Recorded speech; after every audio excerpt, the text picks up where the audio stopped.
Just at the moment we're working on some little robots, the type of robots that were in the old Republic serials. And what we're doing here is we've got some cans.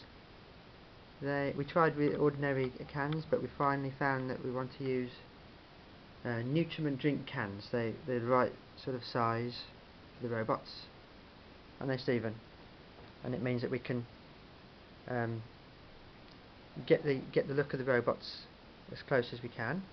Steve's got some pieces of wood here we're using for the legs, and we're just inserting some pieces of wood like this into the cans, attaching the legs and arms, and then simply using pegs for the hands and some plastic coil for the arms, and try and look as authentic as we can but still having the fun. These little Steradent tubes are good for the tops of the arms as well. So we find whatever we need from it, wherever. That's right, isn't it, Steve, eh? So we're doing our best. So we'll carry on, see what these look like when they're finished.